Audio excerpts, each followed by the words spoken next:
Hey Washingtonians, Principal Travers here, and it was great to see many of you this week. You came in for orientation, you got the devices that you needed, you were able to log on, you were able to go through Canvas and meet your teacher and see a little bit of the inside of the building. And I want to say thank you because you were masked up, you maintained 6 feet apart, and you were patient as there were other families in the building. Thank you for making sure that we're all stay safe. So now if you haven't got a technology device or you weren't able to get one, please know we are working really hard to get technology in so that you can use, so that you can access online learning. Now, as we think about online learning, it was great because I was able to jump into a lot of your classes this week online and see many of you. It was great to see your smiley faces and listening to you learn. And as you get logged on, it is your time to own it. Now, I thought about this. What does it mean and how can we own it while we're online? What does that look like?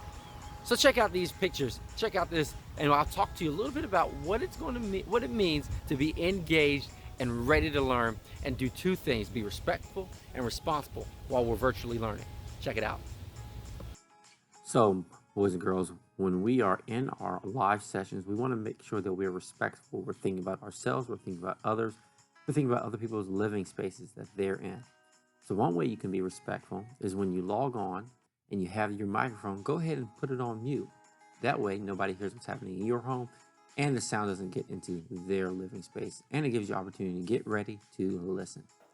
Also, you can be respectful by when you go into a video conference or video chat, you can say good morning or hello, and you can say goodbye when you leave the chat. All right, so we also want to be responsible. We want to take responsibility for our actions and make sure that we're putting ourselves and others in the best learning situation. And one way you can do that is by raising your hand. There's a raise your hand icon that you can use to participate. Also, when you're participating, go ahead and unmute yourself so you can be heard and your peers can hear you. Also, you can be responsible by making sure you have all your materials, whether it's crayons, pencil, paper, in the world of technology, a charger. So we're going to do those two things: be responsible, we're going to be respectful, and we're going to make sure that we are setting up ourselves to be in an environment where we're going to learn well and everybody is going to learn well. When you're watching or you're participating virtually, you are actually in other people's learning space, in their own living space. So let's make sure we're doing the things that we need to create the best learning environment possible while we're not in the building. Now, a few things I want to let you know before we go.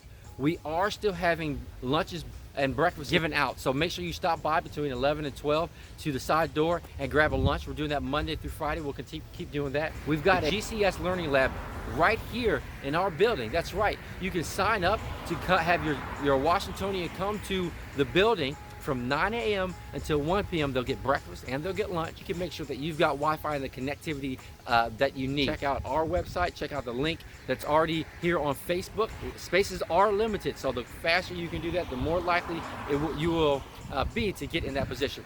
Now, remember at Washington, we do three things: we honor community, we show excellence, and we think critically. Let's have a great weekend. Let's own this thing together.